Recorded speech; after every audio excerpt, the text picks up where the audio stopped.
Segunda de Corintios capítulo 4, y la semana pasada nos quedamos en el versículo 7, vimos un poco más adelante, pero ahí vamos a arrancar. Y si te acuerdas en la introducción de esta epístola de Pablo a los Corintios, una de las cosas que dije es que los comentaristas o los muy estudiosos de la Biblia dicen que es una de las cartas más difíciles de leer y de entender. ¿Por qué? Porque es muy importante entender el contexto, lo que está pasando. O sea, Pablo, ¿qué está haciendo con esta carta? Ahora, no sé tú, pero aunque sea una de las cartas más difíciles, para mí es una de las que más he disfrutado realmente en el estudio del Nuevo Testamento. Pablo, una de las cosas que está haciendo es defendiendo su ministerio, porque sabe que al defender su ministerio realmente está poniendo en defensa su fe y el Evangelio. Y en medio de esa defensa, Pablo nos está enseñando quién es Jesús y lo glorioso que es Él. Entonces podemos como dice Pablo, nosotros en medio de la palabra de Dios podemos mirar a cara descubierta sin que nada nos limite ni nos estorbe la gloria del Señor. Y eso es lo que hemos estado haciendo semana tras semana. Y entonces versículo 7 del capítulo 4, pero tenemos este tesoro. Ahora, y es eso, ¿qué tesoro está hablando Pablo? Y está hablando, el tesoro es el conocimiento de la gloria de Dios en la faz de Jesucristo. El tesoro realmente es conocer a Dios.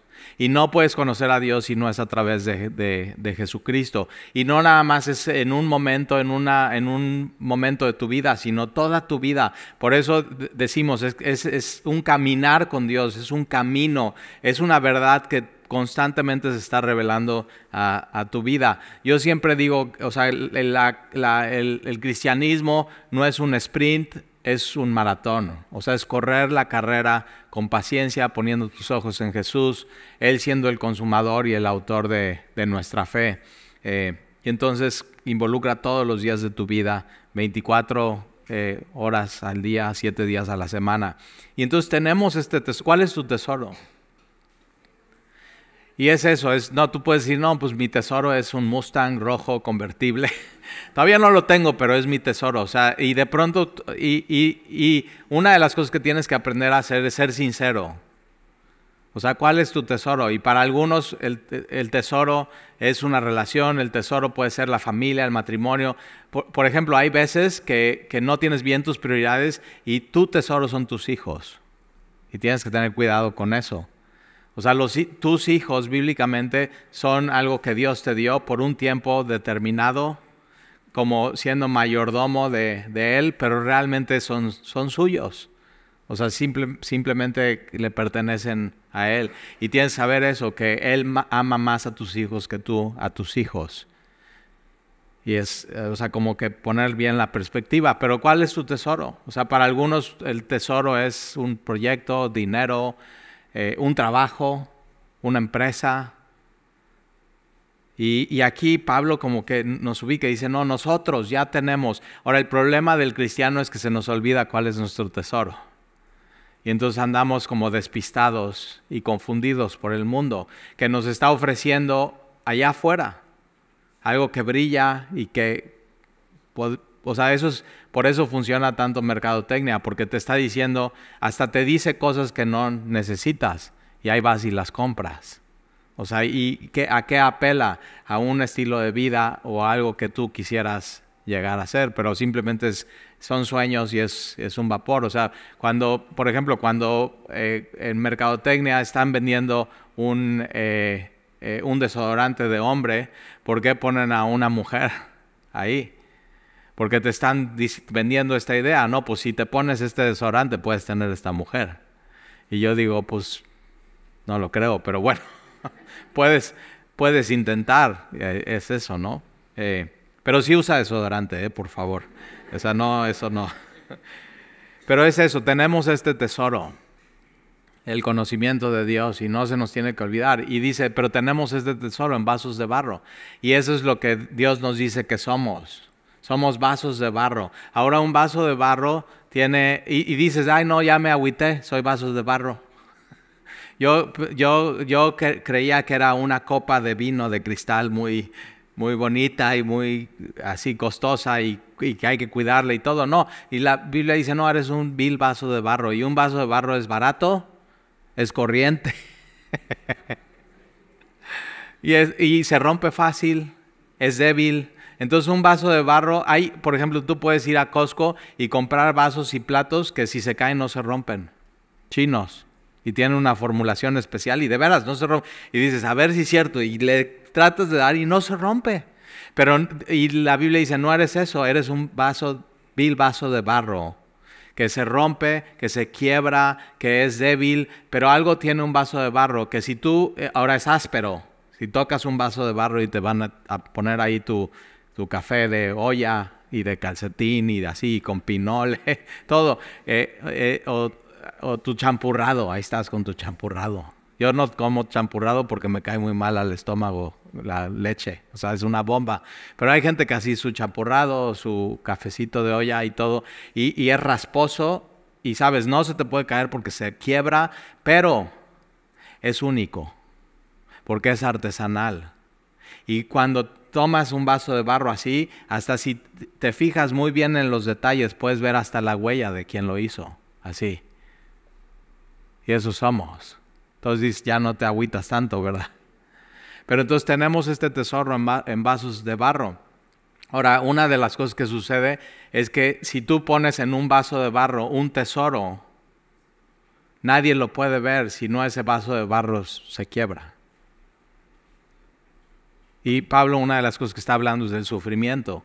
Y una de las acusaciones que le están haciendo a Pablo es, o sea, acuérdate, lo que estimaban en Corintio era, tienes que ser ganador, no te puedes quebrar, tienes que tener una voluntad de hierro, o sea, eran los juegos como olímpicos, pero en Corintio una vez al año, entonces, y tu cuerpo es importante y te tienes que ver perfecto y fuerte, no puedes aparentar ninguna debilidad ni vulnerabilidad en tu vida y tienes que, una de las cosas que apreciaban los falsos maestros era eso, retórica, oratoria, poder hablar bien, decir un sermón con tu introducción, tus 3 puntos, tu conclusión, que todo el mundo lo entienda y al final del sermón puedan decir, wow, qué sermón, en vez de decir, wow, qué Jesús tenemos.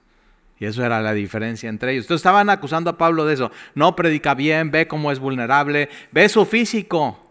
Y hay lugares extrabíblicos que dicen cómo era Pablo. Era chaparro, era pelón, sus rodillas estaban separadas y su nariz así como de águila. Así, o sea, imagínate, Pablo así, bueno, pues vamos a darle la bienvenida a Pablo y Pablo pasa así y tienen que bajar esto, o tienen que ponerle un banquito y está así Pablo, pero es eso, tiene un tesoro. Y ese tesoro está en vasos de barro. Y la acusación es, o sea, Pablo, si tú realmente eres apóstol de Jesús, ¿por qué has sufrido tanto en tu vida?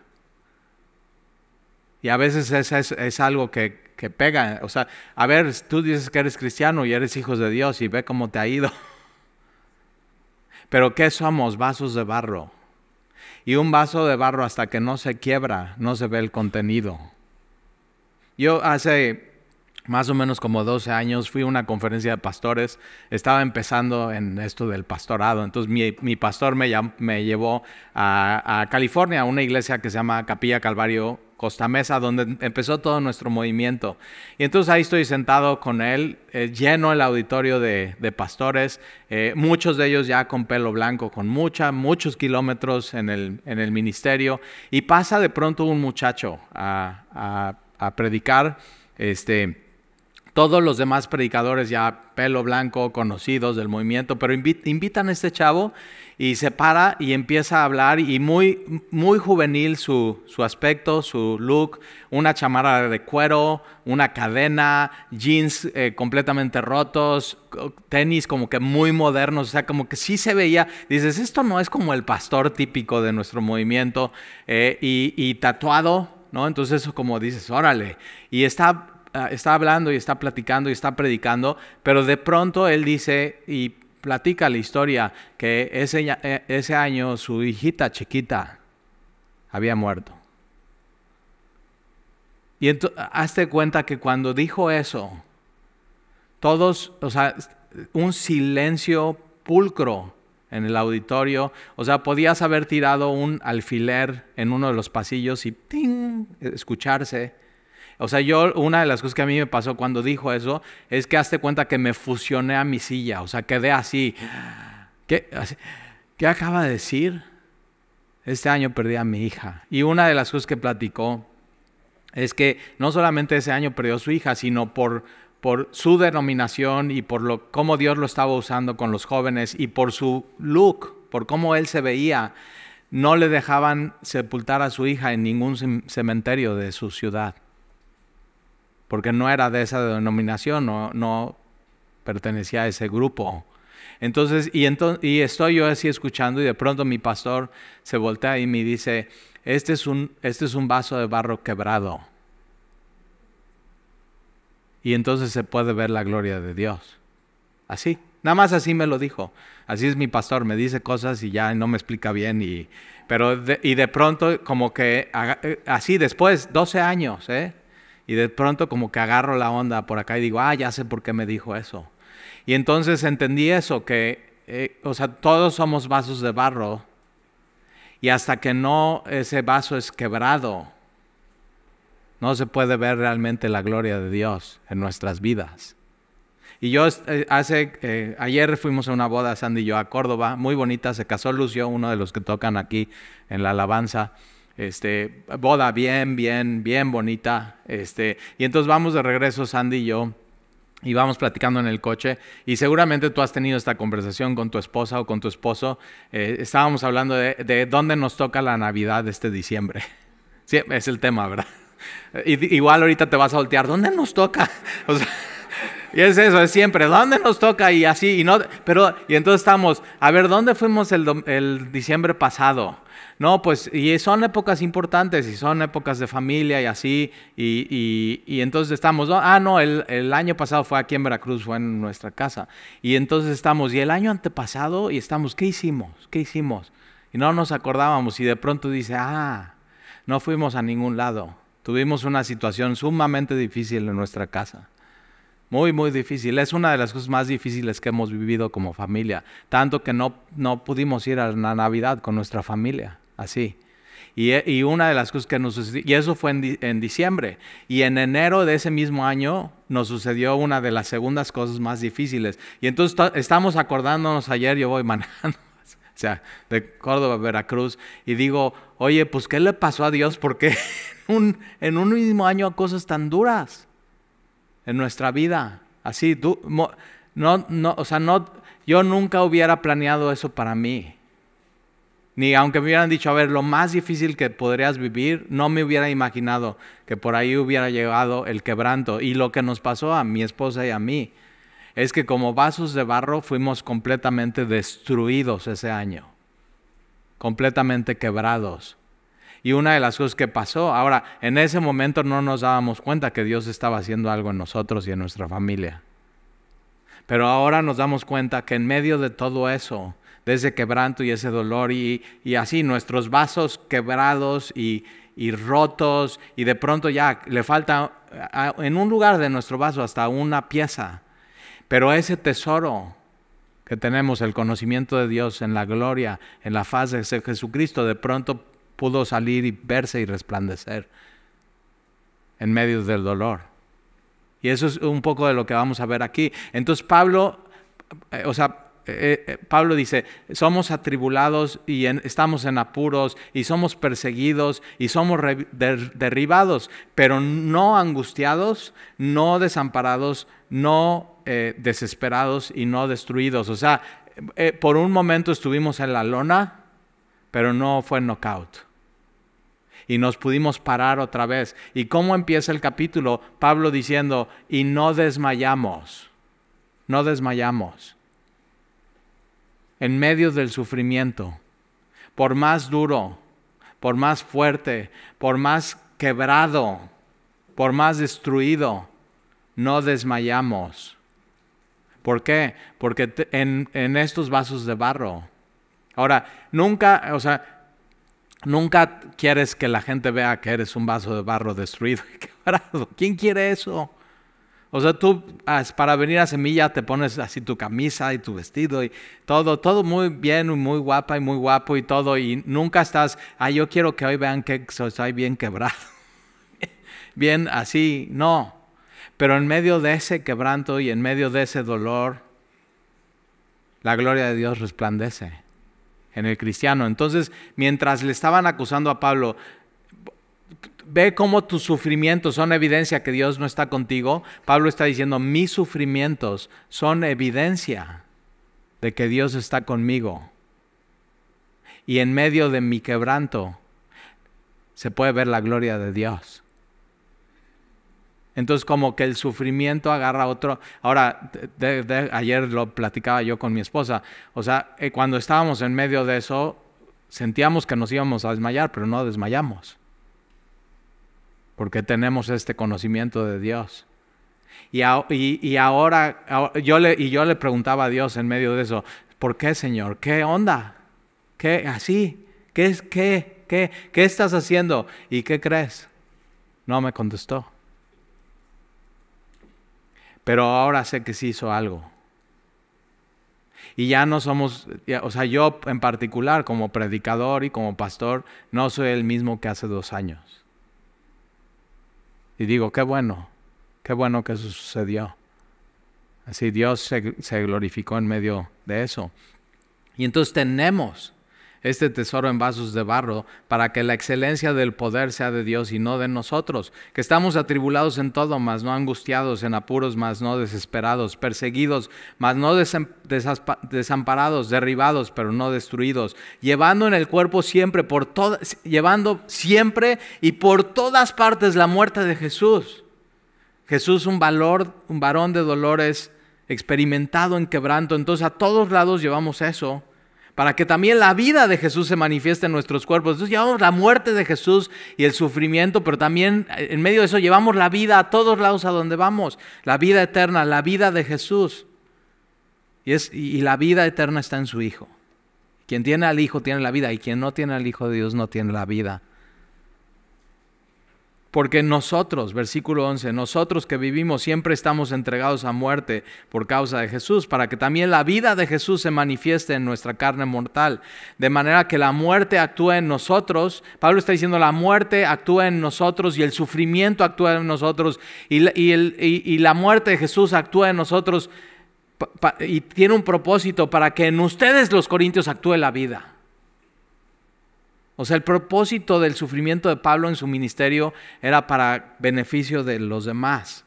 Por eso la epístola de 2 Corintios empieza en eso. Porque Dios, que es un Dios de toda consolación, nos consuela a nosotros en medio de todos nuestros sufrimientos y aflicciones y debilidades, para que entonces nosotros el día de mañana podamos consolar a otros. Entonces tu sufrimiento tiene un propósito más grande de lo que te imaginas. Más grande que lo que puedes ver cuando estás en medio del dolor y del sufrimiento. Versículo 13.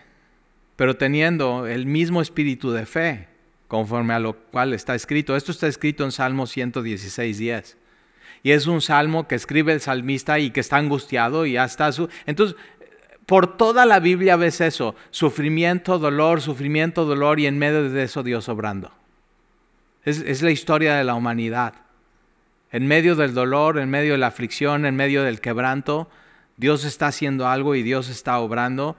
Y entonces, teniendo el mismo espíritu de fe que los profetas del Antiguo Testamento, que los salmistas del Antiguo Testamento, conforme a lo que está escrito, creí, por lo cual hablé. Nosotros también creemos, por lo cual hablamos. Y nosotros creemos en el Evangelio. Y entonces podemos hablar acerca del Evangelio.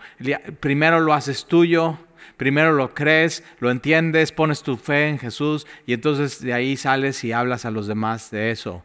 Y no solamente de manera teórica, sino a través del sufrimiento, de manera en experiencia, en lo que has vivido en tu vida. Entonces, creí, por lo cual hablé. Versículo 14, sabiendo. Ahora aquí esta palabra sabiendo es saber algo pero no haberlo experimentado, porque esto lo sabemos pero no lo hemos experimentado, sabiendo que el que resucitó al Señor Jesús, a nosotros también nos resucitará con Jesús. Eso lo sabemos. El Dios que resucitó a Jesús, un día a ti y a mí nos resucitará también como resucitó a Jesús y nos presentará juntamente con vosotros. Igual, Pablo está diciendo, y no solamente nos va a resucitar a nosotros, sino a ustedes, los corintios, y nos va a presentar Dios con su Hijo. ¿Te imaginas ese momento? Versículo 15. Porque todas estas cosas padecemos por amor a vosotros. Ve el propósito del sufrimiento. Todo esto sufrimos por amor a ustedes, dice Pablo. Entonces los sufrimientos de Pablo como apóstol era para seguir llevando el evangelio, seguir consolando a los corintios, seguir amándolos, seguir edificando. Entonces el sufrimiento tiene un propósito más allá del sufrimiento, porque por todas estas cosas padecemos por amor a vosotros, para que abundando la gracia por medio de muchos, la acción de gracia sobreabunde para la gloria de Dios. Ve el sufrimiento es para la gloria de Dios. Entonces en medio de tu quebranto, en medio de tu dolor, en medio de tu aflicción, una de las cosas que puedes decir, Señor, yo no entiendo por qué. Y puedes sentir que esto es demasiado para ti. Pero Señor, yo no entiendo por qué, no entiendo ni cómo, pero ¿podrías este sufrimiento usarlo para tu gloria?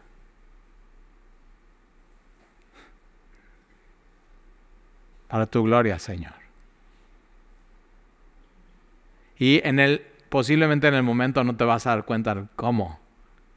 Pero después de que pasa, o sea, nosotros ya pasamos 2 años de esa situación tan tremenda en nuestras vidas. Y hoy volteamos a ver atrás y decimos, sí, ve, Dios en medio de esto se glorificó. Lo pudimos ver más claro, pudimos saber que Él estaba con nosotros, nos dio sabiduría en medio del dolor y del sufrimiento. Y en ese, o sea, sí, nos quebró y nos destruyó, pero en medio de eso se pudo ver ese tesoro que nosotros teníamos, de la gloria de Dios en la faz de Jesús. Y lo pudimos ver nosotros de manera más clara. Y Dios nos consoló. Y ahora nosotros podemos, Sandy y yo, con todo eso que nos pasó, podemos sentarnos con otra pareja o otro matrimonio. Decir, oye, mira, a nosotros nos sucedió esto. Y Dios nos consoló y Dios estuvo con nosotros. Y Dios siempre fue fiel y Dios nos dio sabiduría. Y así terminó la cosa. Y Dios se glorificó. Y dar mucha esperanza.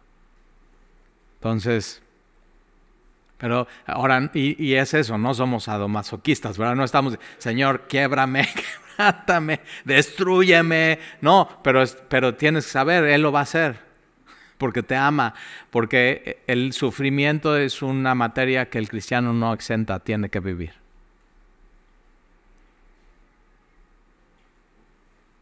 Ahora, en el mundo, el sufrimiento es una materia que nadie exenta. O sea, hasta el no cristiano sufre. Y a veces el sufrimiento del no cristiano lo empuja a Dios y a Jesús. Entonces, cuando la cosa se pone difícil para una familia que tú conoces que no la está pasando bien, pero que no es cristiana, la oración no es, Señor, o sea, que todo se mejore de un día para otro, sino, Señor, en medio de eso, tráelos a ti. Yo me acuerdo que allá en Cuerna hubo una temporada que se puso muy peligroso. Todos los narcos se fueron a vivir a Cuerna, todos así.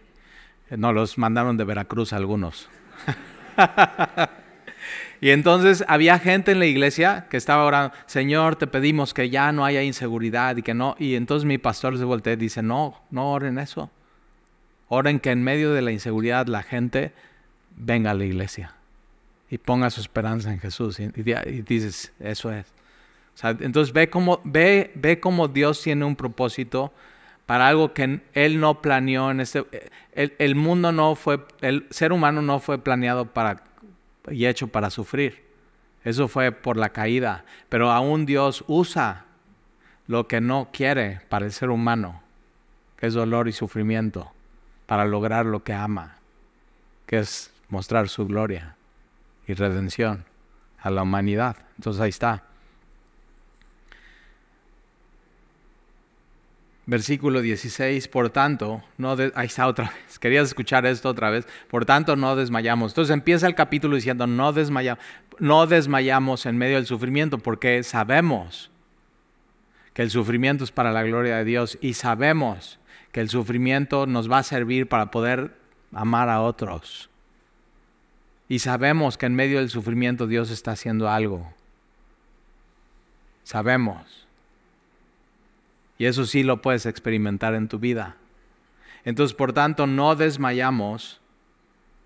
Antes, aunque nuestro hombre exterior se va desgastando. Esto es lo mismo somos vasos de barro y este hombre exterior, ¿no? Físico, se va desgastando y se va quebrando y se va agrietando y se va... un vaso de barro, entre más lo usas más, o sea, ya se ve, ya se está desgastando. Sandy y yo decimos, ya dio de sí, y nos decimos a nosotros, ya diste de sí, o sea, ya es eso, ya, y sí o no, te estás desgastando. Tu hombre exterior se va desgastando, tus rodillas, ¿a poco no? O sea, antes te parabas de un brinco cuando sonaba tu despertador, ahorita tienes que hacerlo despacio. Y tienes que estirar así la espalda y así. Y tus primeros 2 o 3 pasos cuesta trabajo. Es como casi te paras y dices, déjenme echarle aceite para que puedas caminar. Y te empiezan a suceder cosas que antes no te sucedían. O sea, yo ahora que fui de viaje soy un correcaminos y estoy a donde voy y camino por las fábricas y voy a los corporativos y así. Y de pronto me pasó que un día estaba ya tan cansado que yo mismo me tropezaba porque no levantaba bien los pies y digo, oye, eso no me pasaba antes. O no sé si te acuerdas cuando tu abuelito se le caían las llaves y dices, ay, ¿por qué se le cayeron? Y se te empiezan a caer a ti. Y dices, ¿por qué se me cayeron? Pero o sea, somos vasos de barro.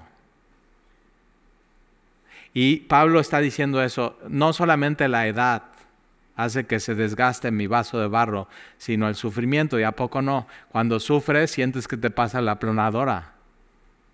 Y dices, o sea, alguien que pasó un sufrimiento muy duro, y ya dices, oye, ese sufrimiento te sacó unas arrugas aquí, y ve más canoso. Y tiene una afectación en el cuerpo humano, y el estrés, y la preocupación, y el no dormir bien.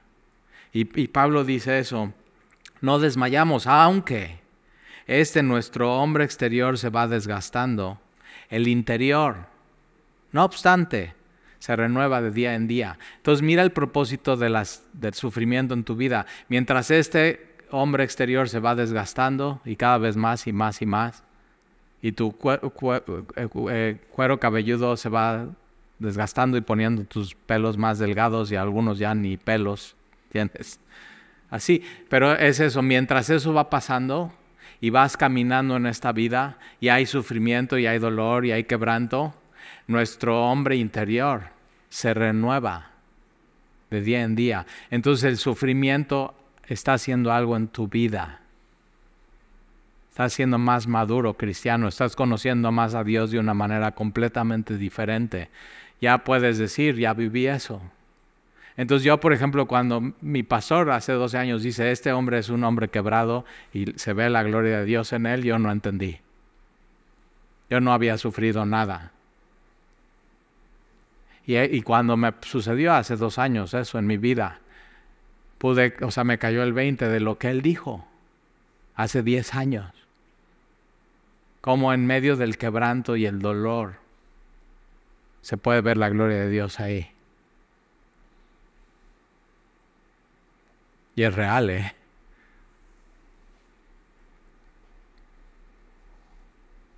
Y entonces tu interior se renueva de día en día.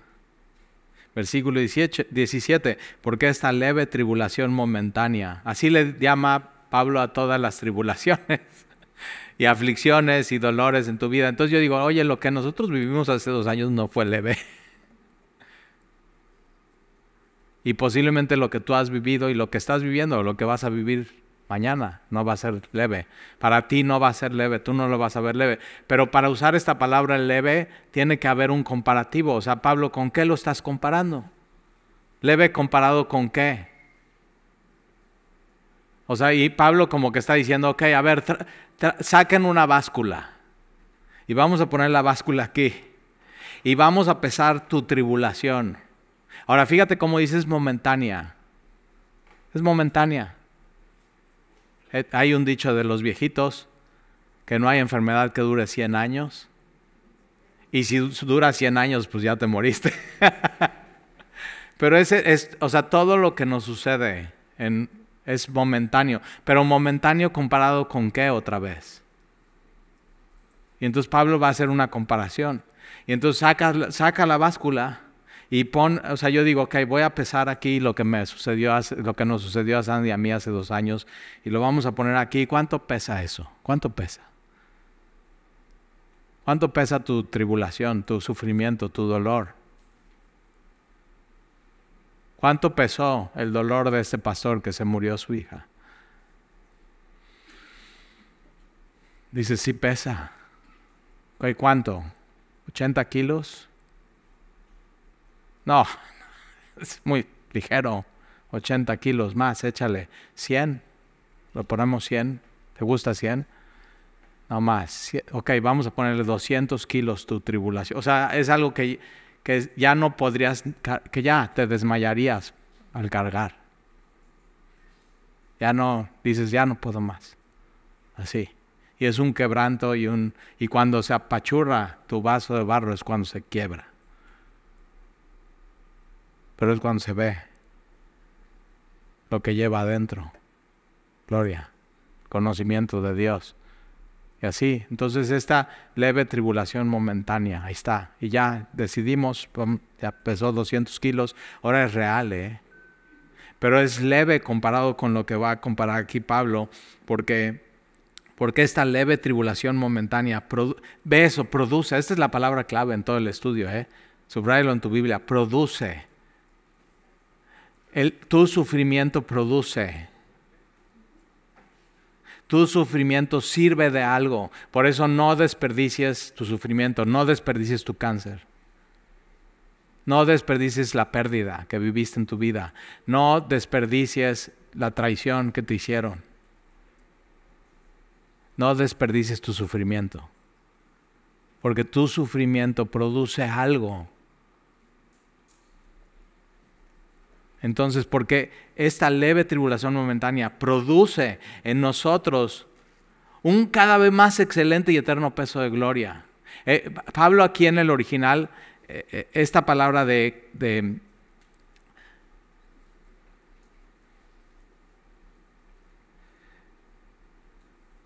cada vez más excelente es hipérbole. Así, hipérbole. ¿Sí sabes qué es una hipérbola? Reprobaste gramática, ok. Es una exageración. O sea, es cuando los mexicanos somos bien exagerados. Usamos muchas hipérbolas.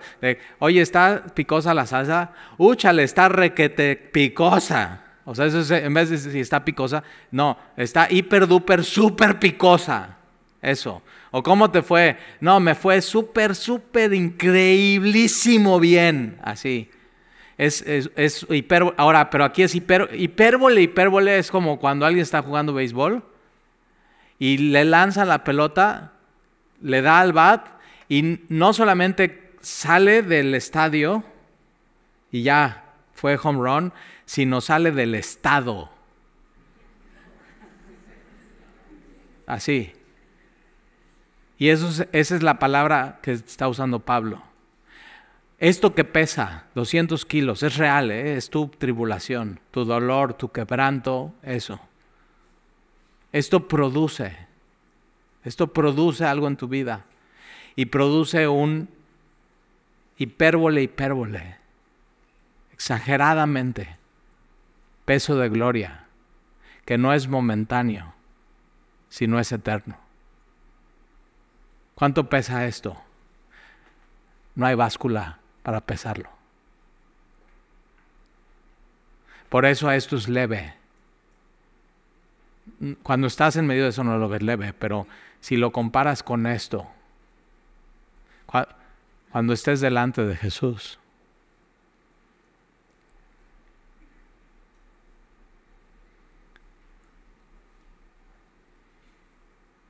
y te diga, bien, ya llegaste. Yo vi todo lo que sufriste. Yo hice algo en ti, en medio de ese sufrimiento y ese dolor y ese quebranto. Y mi gloria a Dios, ahí estaba. Y yo estaba contigo. Bien, buen siervo y fiel. No desmayaste. Entra. Y así, en ese momento, el peso, este peso, que no hay báscula, va a caer sobre ti. Todo su amor en tu corazón por fin. Toda su misericordia, toda su compasión, toda su gracia, todo su perdón, toda su sanidad en tu vida. Por eso esto es leve. Y lo que Pablo aquí nos está diciendo eso es los falsos maestros están diciendo, si eres llamado de Dios, y si eres ungido de Dios, y si eres hijo de Dios, y si eres apóstol, ¿por qué sufres tanto? Pablo dice, no, ese sufrimiento es mi gafete de que soy hijo de Dios. Y en medio de eso se ve su gloria. Eso es. Ahora, esto que has sufrido, que sufriste es real, ¿eh? Y no es leve, es real. Pero esto también es real. Esto también es real. Entonces mira cómo termina el capítulo. Versículo 18, no mirando las cosas que se ven. La prueba, la dificultad, la situación económica, esto que ya te está así aplastando, eso se ve. Pero nosotros, no mirando las cosas que se ven, sino las que no se ven. Y tienes que acostumbrarte a mirar las cosas que no se ven. Estamos acostumbrados a mirar las cosas que se ven. Pero tenemos que aprender a ver las cosas que no se ven. ¿Y qué no se ve? La misericordia de Dios. El amor de Dios. El Espíritu Santo. Que Dios está conmigo todo el tiempo. No lo podemos ver con estos ojos. La gracia de Dios derramada sobre nosotros. El alma de una persona no la podemos ver, pero es real. Y entonces nosotros, no mirando las cosas que no se ven, no mirando las cosas que se ven, sino las que no se ven, porque las cosas que se ven son temporales, como esta leve tribulación momentánea, y las cosas que no se ven son eternas. Y entonces nos está empujando este capítulo a ver en tu vida las cosas que no se ven, pero son eternas. Y entonces tienes que vivir así, con tu mirada en eso, en lo que no se ve. Y entonces, si haces eso, vas a poder no desmayar en medio del sufrimiento y la dificultad. Y saber que Él está contigo, que su mano es real, que Él te guía en todo momento. Y entonces, cuando te suceda eso, puedas decir, Señor, no sé ni cómo, no sé ni por qué, pero Señor, ¿te podrías glorificar en medio de esto? Y Él lo va a hacer. ¿Oramos?